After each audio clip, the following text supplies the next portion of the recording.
Whoa, horsey. I have arrived. My dear Jane, come, make haste, hurry down. He has come, Mr. Bingley has come, he is indeed.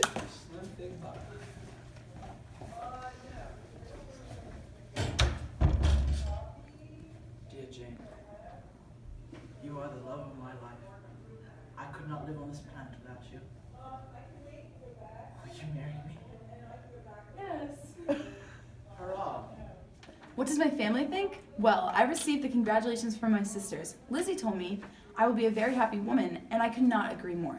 Of course, my mother was excited. She said, I am so happy. I'm sure I shan't get a wink of sleep at all night.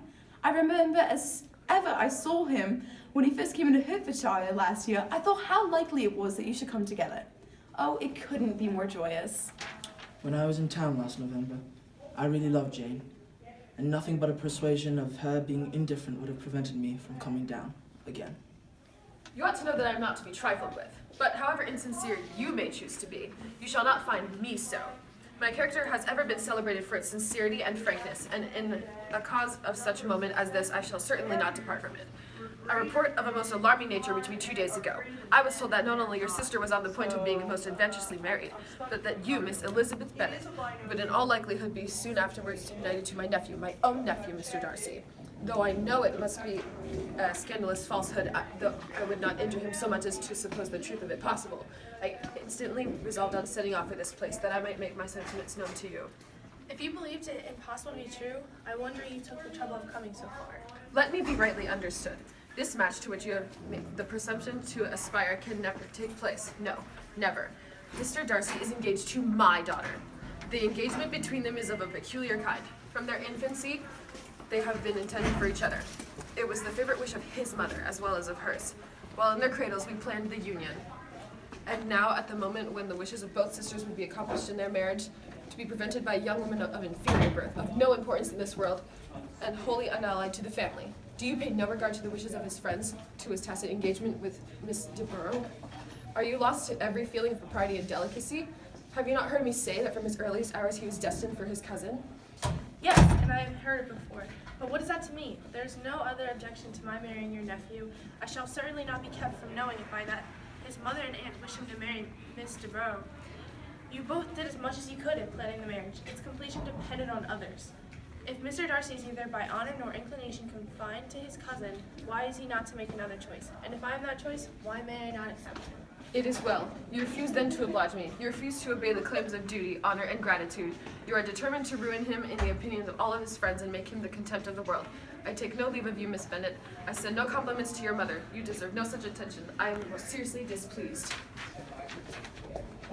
I'm bewildered to say the least. While I can understand her frustration, that she would take it out on me is beyond my comprehension. Who am I to dictate how Mr. Darcy lives his life? His business with his family obligations is none of my business. Everyone is afraid of this woman. Well, I for once will not stand down to her. I held my ground and spoke my piece. I will not be like Mr. Collins and praise her every backhanded compliment.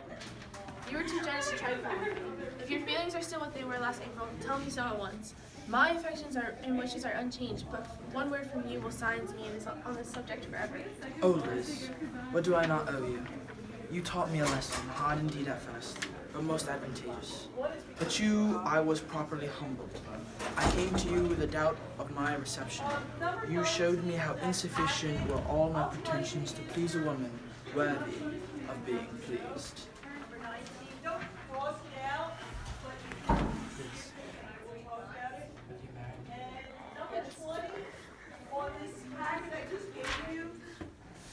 So, what's the status with you and Darcy?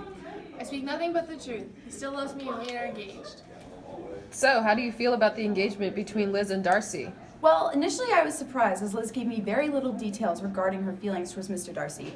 But I give my sister my blessing and I hope for nothing but happiness in their marriage. Good gracious, Lord bless me, only think, dear me, Mr. Darcy, who would have thought it, and is it really true? Oh, my sweetest Lizzie, how rich and how great she will be. What pin money, what jewels, what carriages she will have. Jane's is nothing to it, nothing at all. I am so pleased, so happy. Such a charming man, so handsome, so tall. Oh, my dear Lizzie, pray apologize for my having disliked him so much before. I hope you will overlook it. Dear, dear Lizzie, a house in town, everything that is charming, 3 daughters, married, 10,000 a year. Oh, Lord, what will become of me? I shall go distracted. Well, I was slightly concerned on hearing the news of Darcy's proposal. At first, Elizabeth said only bad things about his character, and her sudden shift in feelings took me quite by surprise. But I have given him my consent. He is a kind man, indeed, to whom I should never dare refuse anything which he condescended to ask. I now give it to my daughter, if she resolved on having him. But let me advise her to think better of it. I know her disposition, my Lizzie. I know that she could be neither happy nor respectable unless she truly esteemed her husband, unless she looked up to him as a superior. Her lively talents would place her in the greatest danger in an unequal marriage. She could scarcely escape discredit and misery.